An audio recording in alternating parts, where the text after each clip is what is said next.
तो इस वीडियो में हम लोग वही चीज़ देखेंगे जो आप लोग के लिए बोर्ड एग्जाम के लिए जरूरी हो, मोस्ट इंपॉर्टेंट क्वेश्चन हो। ठीक है, तो क्वेश्चन इस वीडियो के माध्यम से हम लोग चैप्टर 6 का अध्याय 6 का रिवीजन करने वाले, जिसमें हर एक प्रश्न को 1 नंबर से लेकर के जो बड़ा सा क्वेश्चन आता है ना 4 नंबर वाली, वहां तक की पूरी क्वेश्चंस को बनाएंगे इस वीडियो के माध्यम से। ठीक है, तो वीडियो का अंत तक क्योंकि मैं हर वो क्वेश्चन को बताऊंगा जो अभी तक के 2017 बोलो, 18 बोलो, 19 बोलो, 20 बोलो या 21 के असाइनमेंट में बोलो, सभी किसी न किसी ईयर में आया हो, उन सभी क्वेश्चंस को इस वीडियो के माध्यम से बताऊंगा। और इस वीडियो के बाद से आप लोग को 100% इस चैप्टर का तैयारी हो जाएगा। ठीक है, तो 2 क्वेश्चन पहले बोर्ड पे लिखा हुआ है, उससे पहले 1 नंबर वाले क्वेश्चन का तैयारी कर लीजिए आप लोग। मैं बता देता हूं, जैसे कि किस में आता है बिंदु किस चतुर्थांश में है करके। ठीक है, मान के चलो हमारे पास बिंदु -3, 2, -5, -6, 3, 4, ऐसा कुछ भी हो सकता है ना। बिंदु को बोलेंगे कि किस चतुर्थांश में करके, तो उसको समझ लीजिए आप लोग, है ना। इसमें क्या रखेंगे, प्लस माइनस प्लस, इधर प्लस माइनस प्लस माइनस, ये क्लियर। अब देखो जब दोनों प्लस में है यहाँ, तो मतलब उसको यहां पर रखेंगे इस वाले पॉइंट पे, तो इसको पहला चतुर्थांश बोलते हैं, इसको दूसरा, इसको तीसरा और इसको चौथा याद रखेंगे। ठीक है, पहला, दूसरा, तीसरा, चौथा। अब अगर दोनों प्लस में है तो पहला चतुर्थांश में होगा, जैसे कि ये। अब देखो पहला अगर माइनस में हो, एक को पहले बोलते हैं, याद रखना पहला वाला हमेशा एक सा होता है। तो अगर पहला माइनस में है जैसे कि यहाँ पर, और दूसरा प्लस में, इस वाले के हिसाब से है ना, तो वो दूसरा में होगा। और दोनों माइनस में हो तो तीसरा, और पहला प्लस और दूसरा माइनस हो तो चौथा होगा। क्लियर है, 1 नंबर का तो यहाँ से फिक्स हुआ। अब देखो इसी में भुज और कोटि पूछते हैं कि भुज क्या होगा और कोटि क्या होगा। तो याद रखेंगे आप लोग, ध्यान से देख लो, जो पहला नंबर होता है मतलब x का जो मान होता है उसको हम लोग बोलते हैं भुज। क्लियर है, याद रहेगा।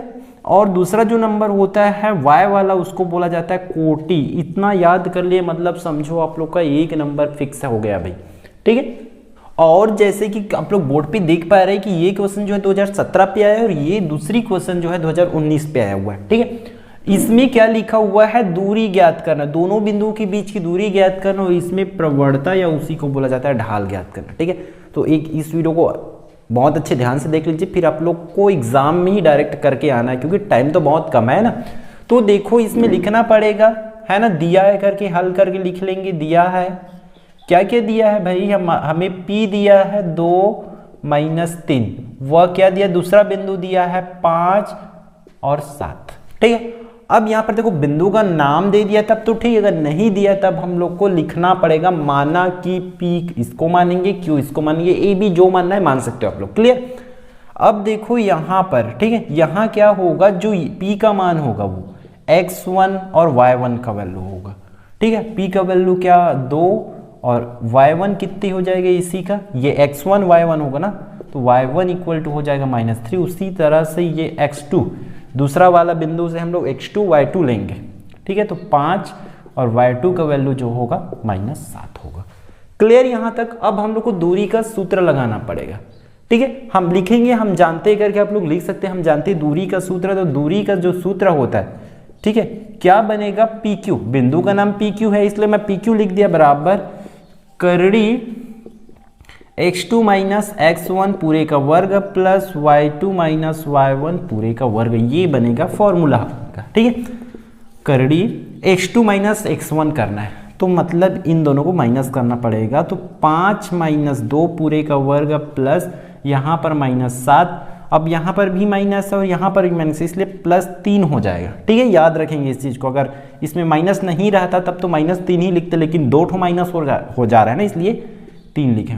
ठीक, अब यहाँ पर देखो 5 में 2 जाएगा, कितना बाकी रहेगा यहाँ पर 3, तो 3 का वर्ग प्लस यहाँ पर 7 में 3 जाएगा, क्योंकि अलग अलग चिन्ह है दोनों में, है ना, तो बाकी कितना रहेगा 4 का वर्ग। क्लियर। और -4 का वर्ग रहेगा, क्योंकि बड़ा नंबर के सामने माइनस है। अब 3 का वर्ग करेंगे तो 9 होगा, और -4 का वर्ग करेंगे मतलब -4 और -4 का 2 बार गुणा करेंगे तो ये हो जाएगी 16, और 16 और 9 होता है 25 इस तरह, और 25 का वर्गमूल जो होता है 5 होता है। तो आंसर लिखेंगे PQ बराबर 5 इकाई में लिखेंगे भाई इसको। ठीक है, इकाई बहुत जरूरी है, ठीक। अतः पी क्यू के बीच की दूरी 5 इकाई होगा करके आप लोग को लिखना है, ठीक है। दूसरी क्वेश्चन जो है प्रवणता या ढाल निकालने वाले थे, इसको भी आप लोग को बहुत अच्छे से कर लीजिए। इससे रिलेटेड जितने भी क्वेश्चन हैं आप लोग, दूरी से रिलेटेड जितने भी क्वेश्चंस है आप लोग के पास बुक में है या किसी और चीज से आप लोग तैयारी कर रहे हैं, नोट से तैयारी कर रहे हैं या किसी और चीज से, है ना, तो सभी को आप लोग प्रैक्टिस कर लीजिए अभी इस वीडियो के बाद से, ताकि आप लोग को 100% फिक्स हो पाए, ठीक है। इसमें सेकेंड क्वेश्चन का हल देखते हैं, क्या बोल रहा है क्वेश्चन को समझ लीजिए एक बार। बिंदु, दो बिंदु दे दिया है, से होकर जाने वाली रेखा की प्रवणता ज्ञात करना है, ठीक है। हम लोग को पहले बिंदु दिया हुआ है, बिंदु इस तरीके से करना पड़ेगा, मानना पड़ेगा उसमें, क्योंकि उसमें नाम नहीं दिया हुआ है ना। तो लिख देंगे माना P किसको मान लेते 3 7 व Q मान लेते हैं इसको, ठीक है 6 8। क्लियर है, इतना कर लिए। अब इसमें सेम इसके जैसे ही लिखेंगे, यहां क्या हो जाएगा, x1 का वैल्यू 3, y1 का वैल्यू 7, पहले बिंदु से हो गया। अब दूसरा बिंदु को देखेंगे, x2 का वैल्यू जो होगा 6 और y2 का वैल्यू जो होगा 8। क्लियर यहां तक। अब हम लोग फिर से वही चीज लिखेंगे जैसे इसमें लिखे थे, हम जानते हैं, सूत्र करके लिखेंगे आप लोग। फिर प्रवणता, ठीक है, क्या होती है प्रवणता का सूत्र, प्रवणता को ही बोला जाता है ढाल, इसलिए कंफ्यूज नहीं होंगे। अगर प्रवणता पूछे या ढाल पूछे आप लोग को यही चीज करना है। प्रवणता बराबर होता है y2 माइनस y1 बटा में, ठीक है, क्या हो जाएगा x2 minus x1। Clear, values रखते चलिए, 8 माइनस 7 बटा में 6 माइनस 3, सभी वैल्यूज को रख दे तो ऊपर में 1 बाकी रहेगा, नीचे में 3 बाकी रहेगा, और यही क्या होगा इसका आंसर बनेगा। क्लियर है यहां तक, ठीक है। तो नोट कर लीजिए और प्रैक्टिस जरूर कीजिए भाई। अब हम लोग देख लेते हैं, तो चलो तीसरे टाइप का क्वेश्चन, ठीक है, जो कि इंपॉर्टेंट है। ये 2018 पे आया हुआ है, ठीक है। देखो हर एक साल में किसी न किसी रूप में आ रहा है, सभी क्वेश्चंस को देख रहे हैं ना, तो वीडियो के अंत तक जरूर बने। मैं 4 नंबर वाले क्वेश्चन जो मोस्ट इंपॉर्टेंट है इस चैप्टर से, क्यों, क्योंकि वो आएगा ही आएगा, वो 100% फिक्स है। वो क्या बोलते हैं हम लोग का जो अगला चैप्टर है 7 नंबर का, उसके अथवा में इस वाले के अथवा का आता ही है, मतलब एक दूसरे का अथवा में ही रहता है, तो वो आएगा ही आएगा अगला क्वेश्चन। इसलिए उस क्वेश्चन का वेट कीजिए और इसको भी समझिए, क्योंकि ये भी आता है हम लोग का 2 नंबर वाले क्वेश्चन में, ठीक है। तो देखो क्या दिया हुआ है, सरल रेखा 3x माइनस 5y प्लस 17 बराबर 0 की प्रवणता और y अक्ष पर काटा गया अंतःखंड ज्ञात करना। 2 चीज ज्ञात करना है, पहला चीज प्रवणता ज्ञात करना है भाई, और हम लोग को दूसरा चीज क्या ज्ञात करना है, अंतःखंड ज्ञात करना है ना। तो इसको सबसे पहले लिख लो दिया है करके, ध्यान से देखेंगे क्योंकि पेपर बहुत नजदीक है, करना है आप लोग को, करके आना है। 3x माइनस 5y प्लस 17 बराबर 0 इतना दिया हुआ है, और हम लोग को इसमें प्रवणता निकालना है, अंतःखंड निकालना है। ये समीकरण है, अंतःखंड के लिए क्या है, रेखा का समीकरण है। और रेखा का समीकरण आप लोग को बता दूं, ध्यान यहां देखिए, y बराबर होता है mx प्लस c। इस फॉर्म में हम लोग को इसको बनाना पड़ेगा, ठीक है, वो होती है रेखा का समीकरण, ठीक है। तो मतलब इस साइड सिर्फ y रुकना चाहिए, बाकी किसी का काम नहीं, बाकी सबको उधर भेजो। तो माइनस 5y बस को रोको, बाकी सबको भेजो। अगर 3x को भेजूंगा तो माइनस 3x हो जाएगा और माइनस 17, ठीक। अब यहां सरल करना है तो मैं कुछ ऐसा कर सकता हूं कि इन दोनों में से मैं माइनस कॉमन ले लूंगा, तो अंदर बाकी रहेगा 3x प्लस 17, ठीक है। माइनस बाहर हो गया इसलिए वहां पर प्लस बाकी, माइनस और माइनस कैंसल, तो 5y बराबर 3x प्लस 17। क्लियर है। अब y बस को रोकना है भाई, तो 5 का भी कुछ काम नहीं है, उसको भी भेज दे, 3x प्लस 17, और वहां इस साइड गुणा में है तो उस साइड जाएगा तो पूरे के भाग में जाएगा। तो इस तरीके से आंसर हो जाएगा 3/5x प्लस 17/5, ठीक है। दोनों में बांट दिया इसको। अब देखो इस रूप में है ना। अब इसको इस तरीके से लिखेंगे, इस समीकरण, ठीक है, इस समीकरण का y बराबर mx प्लस c से तुलना करने पर, ठीक है। तो तुलना करेंगे तो देखो आप लोग देख पा रहे हैं y की जगह पे तो y है। अब देखो एम x है और इसमें नंबर दिया फिर x है, तो मतलब एम की जगह पे कितना होगा, एम के बराबर कितना होगा 3/5, ठीक है। ये क्या है, हमारा प्रवणता होती है। एम जो है क्या है, प्रवणता है, और सी मत को अंतःखंड बोला जाता है। तो 17 कितना हो जाएगा, 5 हो जाएगा इसका आंसर। इसके अतः में लिखेंगे, अतः प्रवणता 3/5 व अंतःखंड 17/5 होगा करके। क्लियर है। ठीक। यदि आप लोग इस चैप्टर का कंप्लीट वीडियो देखना चाहते हैं, मीन्स हर एक प्रश्न वाली का हर एक प्रश्न देखना चाहते हैं, समझना चाहते हैं अच्छे से, तो आपको उसका लिंक वीडियो के डिस्क्रिप्शन से मिल जाएगा, ठीक है। तो चलो फाइनली देखते हैं हम लोग का 4 नंबर वाली मतलब 4 नंबर वाले क्वेश्चन, ठीक है। इस पार्ट से और अगले वाले पार्ट से है ना 4 नंबर की ये ले आता है, दोनों अथवा में रहता है, तो ये है वो क्वेश्चन, ठीक है। सम दूरस्थ वाली याद रखेंगे आप लोग।